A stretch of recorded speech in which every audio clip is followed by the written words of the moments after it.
Web design basic কোর্সে আপনাদের সবাইকে স্বাগতম জানাচ্ছি। আজকে আমরা ওয়েব ডিজাইনের বেসিক পরিচিতি নিয়ে আলোচনা করব। তো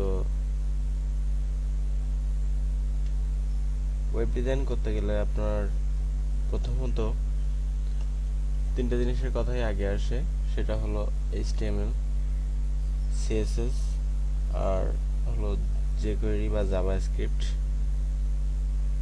HTMLটা হলো এমন একটা জিনিস, কোনো একটা বিল্ডিং যখন প্রথমে তৈরি করা হয় ইট বা সিমেন্ট দিয়ে, সেটা আমরা HTML এর সাথে তুলনা করতে পারি। HTML হলো hypertext markup language. Markup language হলো সংযোগ, একটা একটার সাথে কিভাবে সংযুক্ত আছে সেটা HTML দিয়ে নির্দেশ করে। তাহলে HTMLটা হলো একটা বেসিক স্ট্রাকচার, ওয়েবসাইটের একটা স্ট্রাকচার। আর তাতে যদি আমরা কালার করতে চাই, কোনো রকম স্টাইল করতে চাই, সেটা হলো CSS। আর এই CSS আর HTMLটাকে গতিশীল করার জন্য বা কোনো কাজ করানোর জন্য আপনার jQuery বা জাভাস্ক্রিপ্ট ব্যবহার করা হয়। তো আজকে আমরা প্রথমে HTML সম্পর্কে একটু জানার চেষ্টা করব। তো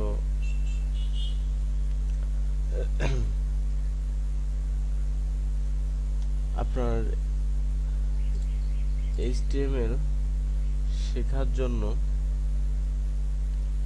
বা কাজ করার জন্য যে জিনিসগুলো দরকার হবে তার মধ্যে প্রথম একটা হলো আপনার ব্রাউজার। যে কোনো একটা ব্রাউজার আপনি ইউজ করতে পারেন। আর দ্বিতীয়ত হলো একটা এডিটর, যেখানে আপনি কোড লিখবেন। তো আপনি যদি উইন্ডোজ অপারেটিং সিস্টেম ব্যবহার করে থাকেন, তাহলে আপনার স্টার্ট মেনুতে ক্লিক করে এখানে লিখবেন নোটপ্যাড। দেখবেন এই যে সফটওয়্যারটা, এটা ডিফল্ট ভাবে দেয়া থাকে, প্রত্যেক উইন্ডোজেই আপনি এটা পাবেন। আপনি এখানেও কোড লিখতে পারেন, আবার যদি একটু ভালোভাবে কোডিং করতে চাই আমরা, বা দ্রুত কাজ করতে চাই, বা আমাদের কোডিংটা যেন ভালো বোঝা যায়, সেরকম করে কাজ করতে চাই, তাহলে আমরা থার্ড পার্টি বিভিন্ন সফটওয়্যার ইউজ করতে পারি। তো তার মধ্যে যেটা বেসিক লেভেলের জন্য আপনি ইচ্ছা করলে যে কোনো টেক্সট এডিটর আপনি ব্যবহার করতে পারেন, সেটা কোনো প্রবলেম না। কিন্তু আমি সবসময় বলবো যে প্রথম থেকে জানার জন্য বা শেখার জন্য সবথেকে হালকা যে সফটওয়্যারটা টেক্সট এডিটর আছে, তার মধ্যে আমি সবাইকে বলবো নোটপ্যাড প্লাস প্লাস ইউজ করার জন্য। এটা প্রফেশনালি যখন কাজ আমরা করি তখনও ব্যবহার করা যায়।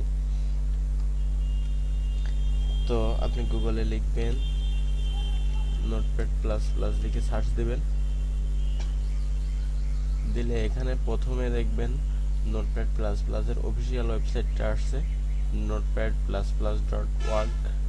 এখানে ক্লিক করবেন। করলে যে পেজটাতে আমরা আছি, এটা হলো নোটপ্যাডের অফিসিয়াল ওয়েবসাইট।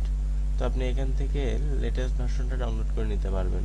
যে কারেন্ট ভার্সন যেটা আছে সেটা আপনি ডাউনলোড করে নিতে পারবেন।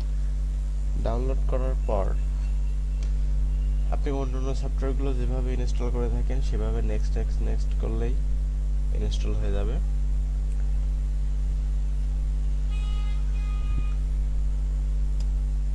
তারপরে আমার নোটপ্যাড প্লাস প্লাস ডাউনলোড করা আছে, ইনস্টল করা আছে।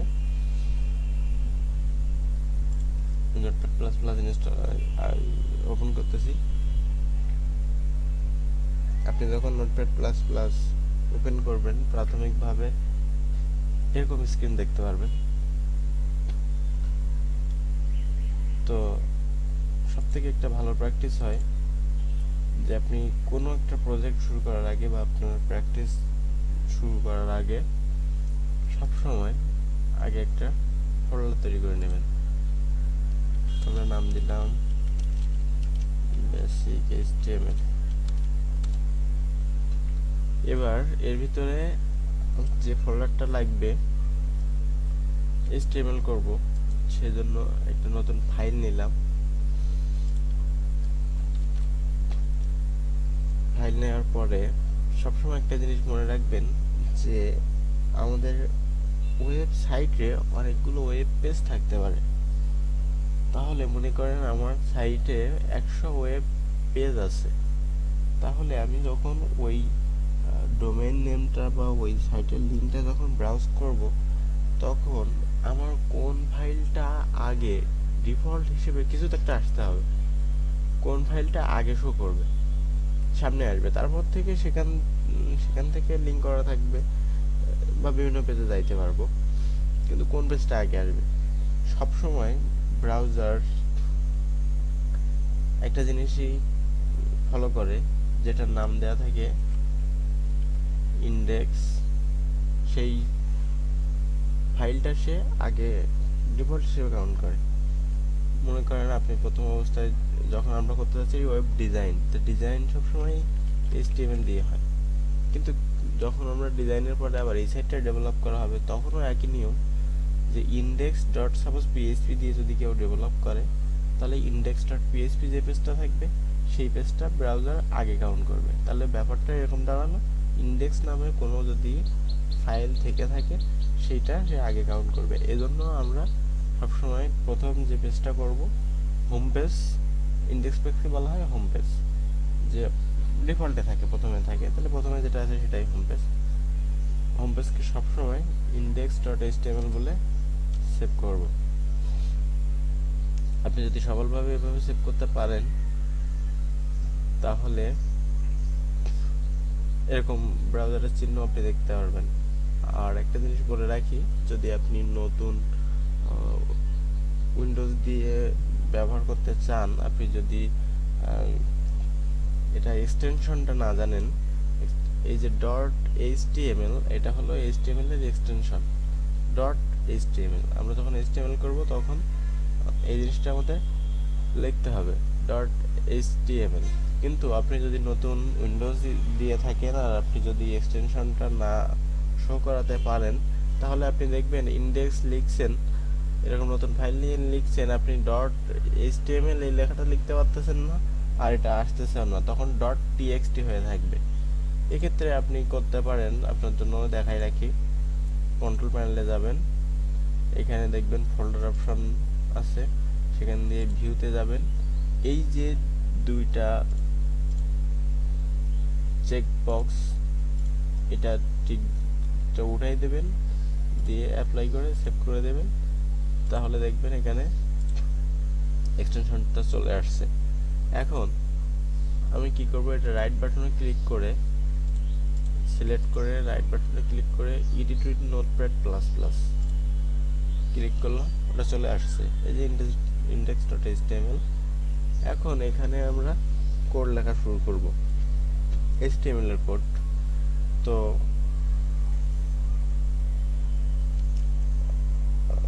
একটা জিনিস বলে রাখি, সেটা হলো আপনার এইচটিএমএল করতে গেলে যে জিনিসটা বারবারই আসবে সেটা হলো দুইটা কথা, ওপেনিং ট্যাগ আর ক্লোজিং ট্যাগ। তো ওপেনিং ট্যাগটা কেমন? ওপেনিং ট্যাগটা হলো গ্রেটার দেন, এখানে ভিতরে কিছু একটা থাকবে, সাপোজ ট্যাগ, এটাকে কি বলা হবে, ভিতরে যেটা থাকবে সেটা এইচটিএমএল এর ভাষায় এটাকে বলা হয় ট্যাগ, এটা গেল ওপেনিং ট্যাগ। আর গ্রেটার দেন স্ল্যাশ এরকম যদি ইউজ করা হয়, এটাকে বলা হয় ক্লোজিং ট্যাগ। কিভাবে বুঝবো এটা ক্লোজিং ট্যাগ? যেটাতে এই যে স্ল্যাশটা দেওয়া থাকবে সেটাকে আমরা বলবো ক্লোজিং ট্যাগ। আবার অনেক সময় সেলফ ক্লোজিং ট্যাগ থাকে, তাহলে সেটা আমরা যখন কাজ করব তখন দেখব। তাহলে আমরা মোটামুটি ক্লিয়ার হলাম যে ওপেনিং ট্যাগ কীরকম আর ক্লোজিং ট্যাগ কীরকম। ওপেনিং ট্যাগ হলো গ্রেটার দেন, তারপর সেই ট্যাগের নাম, HTML ট্যাগের নাম, তারপর হলো লেস দেন।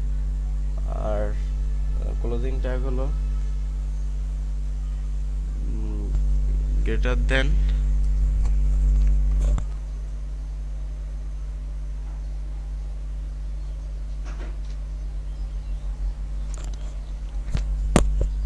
তো আমরা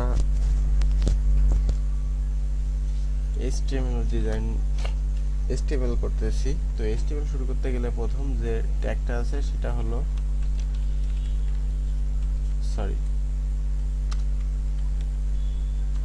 HTML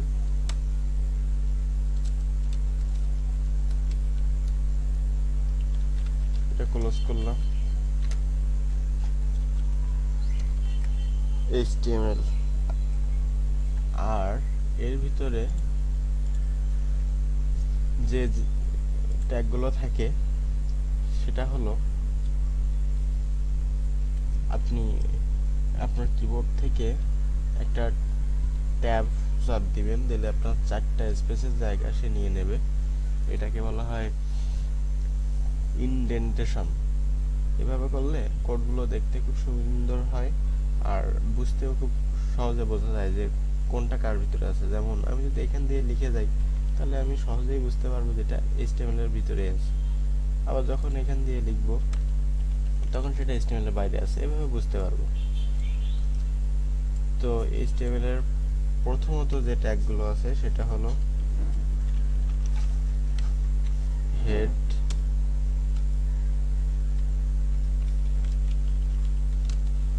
হেড শুরু, হেড শেষ। আর হলো বডি,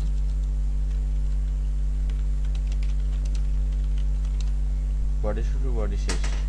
মূলত এই দুই ধরনের ট্যাগ থাকে। আর যতগুলো কোড থাকে এই দুইটা ট্যাগের মধ্যেই থাকে। যেমন হেডের ভিতরে প্রাথমিক অবস্থায় যেটা থাকে সেটা হলো টাইটেল, টাইটেল শুরু, টাইটেল শেষ। আপনি যদি এই ট্যাগগুলো এখন বুঝতে নাও পারেন তারপরও আপনি এইভাবেই লেখার চেষ্টা করবেন, আস্তে আস্তে আপনি সবগুলোই বুঝে যাবেন আশা করি। বুঝতে না পারলেও আপনি যেভাবে আছে সেভাবে লেখার চেষ্টা করেন, পরে বুঝে যাবেন। টাইটেল, সাপোজ আমি একটা টাইটেল লিখলাম, দিস ইজ দ্য টাইটেল। আর বোর্ডের ভিতরে আপনার সাপোজ একটা লিখলাম যে আমার সোনার বাংলা, সেভ করলাম। এবার দেখেন এখানে রান বলে একটা অপশন আছে, এখানে ক্লিক করবেন। আমি ফায়ারফক্সে কাজ করতেছি এজন্য লঞ্চ ইন ফায়ারফক্সে ক্লিক করলাম। এটা হলো, যদি আপনি এই প্রসেসটা করতে পারেন তাহলে এটাই হবে আপনার হয়তোবা জীবনের প্রথম ওয়েব পেজ। তো দেখেন বোর্ডের ভিতরে যে লেখাটা লিখছিলাম সেই লেখাটা এখানে শো করছে। আর উপরে দেখেন টাইটেলে যে কথাটা লিখছিলাম সেটা উপরে শো করছে। তাহলে নিশ্চয়ই আপনারা এত সময় বুঝতে পারছেন যে টাইটেলের কাজটা কি, বা টাইটেলে যদি আমরা কোনো কিছু লিখি তাহলে সেটা কোথায় শো করবে।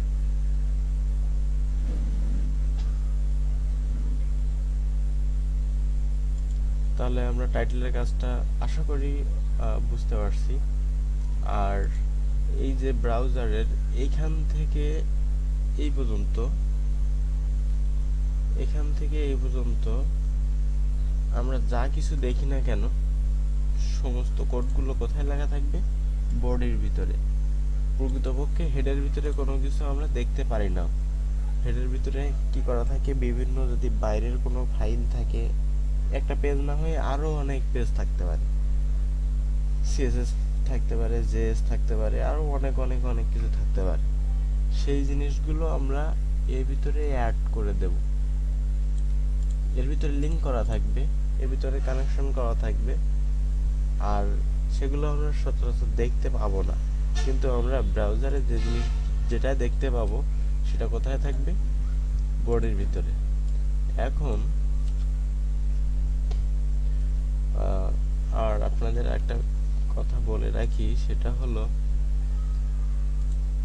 আপনার কোনো প্রবলেমের জন্য আপনি একটা সাইট ফলো করতে পারেন, travel3schools.com। এই ওয়েবসাইটে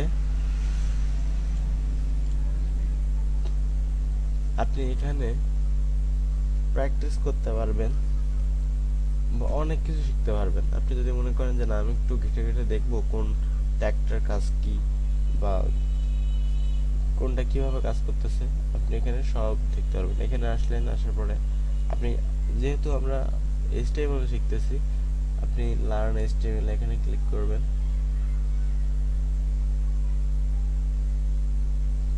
HTML এর বর্তমান যে ভার্সনটা ইউজ হচ্ছে সেটা হলো HTML5। তো আমরা HTML5 এ এখনো যাইনি। প্রাথমিকভাবে HTML কি, কেন ট্যাগগুলো কিরকম, আমরা সেটা বোঝার চেষ্টা করতেছি, পরে আমরা HTML5 দেখব। তো এখানে দেখুন যে আমরা যেরকম লিখছি সেরকমই, শুধু এই দুটো একটা কথা বেশি লেখা আছে, এটা HTML5 এর জন্য। আমরা যখন HTML5 এর স্ট্রাকচার দেখব তখন ব্যাপারগুলো ক্লিয়ার হবে। এখানে দেখেন HTML লিখছে, HTML opening tag, closing tag শেষ করছে। তারপর এখানে হেড, এখানেও হেড ক্লোজ করছে। তারপরে বডি এখানে ক্লোজ হয়েছে। আর এই যে টাইটেল, হেডের ভিতরে টাইটেলের ভিতরে এই যে পেজ টাইটেল, কথা এখানে যা আপনি লিখবেন সেটা টাইটেলে দেখাবে। আর একটা সুবিধা হলো এটা আপনি এইখান দিয়ে অনলাইনে এডিটর সিস্টেম করা আছে, আপনি ট্রাই ইট ইয়োরসেলফে ক্লিক করে এখান দিয়ে নিজে নিজে কোডিং করে দেখতে পারবেন। যেমন এখানে লেখা আছে suppose this is a heading, তাহলে কথাটা কোথায় লেখা আছে, এইখানে। আমি যদি এটা চেঞ্জ করে দিই যে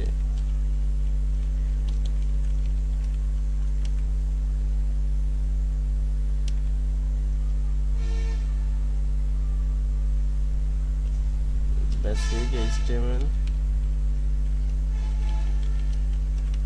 টিউটোরিয়াল, সি রেজাল্টে ক্লিক করবেন, দেখেন সেটা চলে আসছে। তাহলে আপনারা এখান থেকে প্র্যাকটিসও করতে পারবেন। তো আপনারা এটা দেখে নেবেন, আমি এ নিয়ে বেশি বলতেছি না। এখন কথা হলো যে আমরা যে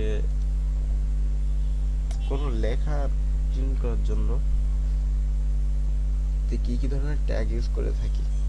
সাপোজ হেডিং যেটা থাকে, যে কোনো একটা লেখার শিরোনাম থাকে উপরে একটু বড় আকারে, বোল্ড আকারে, তারপরে অনেক লেখা থাকে, আমরা এরকম দেখে থাকি সব জায়গায়, যেমন পেপার বা অন্যান্য ওয়েবসাইটে এরকম দেখে থাকি। তাহলে এটা কিভাবে হয়, এটা আমরা HTML এ কিভাবে করব? এটা হলো আপনার হেডিং ট্যাগ বলে একটা ট্যাগ আছে, যেটা 6 রকম, H1 H2 H3। তাহলে আমরা ওপেনিং ট্যাগ সম্পর্কে তো জানি, তাহলে H1 যদি আমি বলি যে H1 এর ওপেনিং ট্যাগ, ক্লোজিং ট্যাগ নিশ্চয়ই আপনারা লিখতে পারবেন। যেমন H1, এটা হলো H1 এর ওপেনিং ট্যাগ, এটা হলো H1 এর ক্লোজিং ট্যাগ। তো আমি এখানে লিখলাম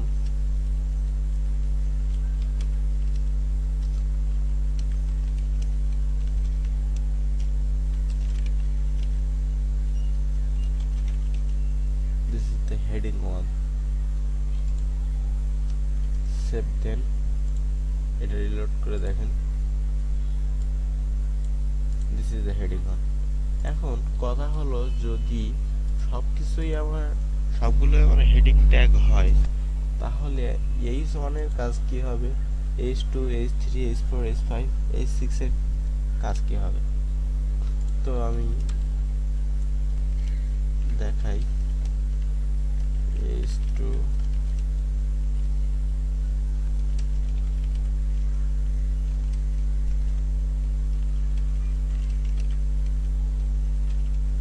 হেডিং 2 আরেকটা দেখাই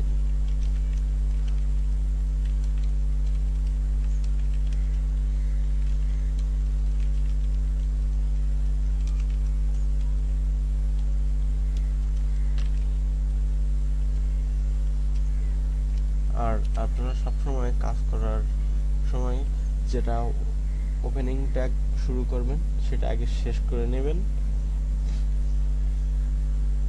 তারপরে তার ভিতরে কাজ করবেন, তাহলে ভুল হবে না।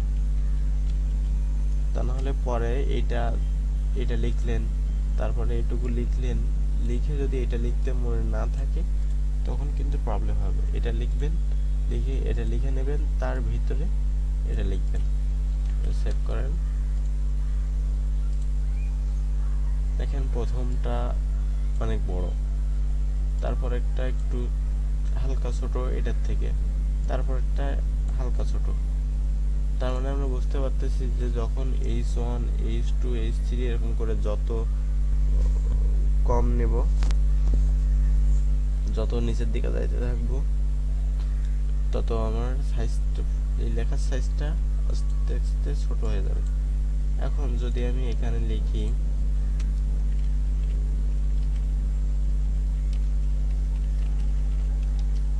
H5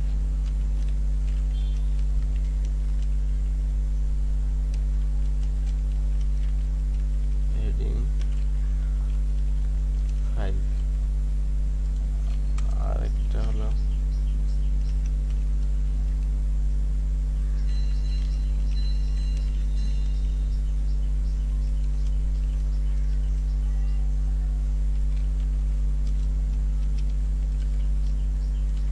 heading 6। দেখেন এটা অনেক ছোট, এটা তার থেকে ছোট, এরকম ছোট হয়ে গেছে। তাহলে আমরা ব্যাপারটা বুঝতে পারছি আশা করি। আর আমরা কোনো লেখা প্যারাগ্রাফ আকারে যদি লিখি, এখানে একটা প্যারা, এখান দিয়ে একটা প্যারা, সেটা কিভাবে লিখবো? এটা তো গেল হেডিং 1, একটাই। কিন্তু যদি আমরা প্যারা প্যারা প্যারা করে লিখতে চাই তাহলে কি লিখবো?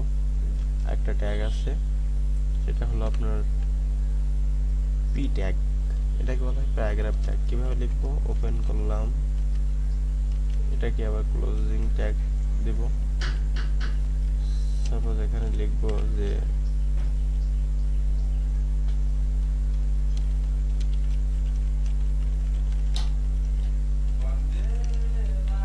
Bangladeshi, I love my country. তো এই কথাটা আমি বারবার রিপিট করি।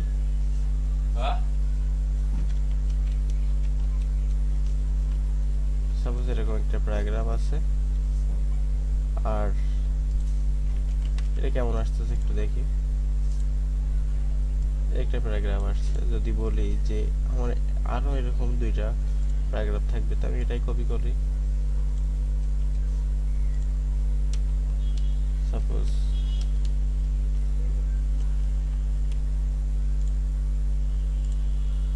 দেখেন একটা কিছুটা জায়গা ফাঁকা দিয়ে একটা প্যারাগ্রাফ আকারে চলে আসছে।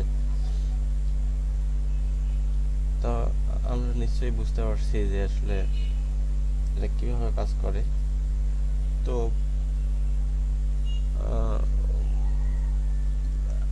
আমরা প্রথমত এটাই প্র্যাকটিস করি, তারপর পরের অন্য টিউটোরিয়ালে আমরা আস্তে আস্তে আরো অনেক ট্যাগ সম্পর্কে আলোচনা করব, অনেক কিছু জানবো। তো এটা আশা করি সবাই প্র্যাকটিস করবেন। শুধু দেখলে হবে না, যদি প্র্যাকটিস না করেন তাহলে আপনি এই লেখাটা লিখতে পারবেন না এবং মনে থাকবে না, ভুলে যাবেন। সবাই প্র্যাকটিস করবেন, আর সবাই ভালো থাকবেন। আজকে এই পর্যন্তই।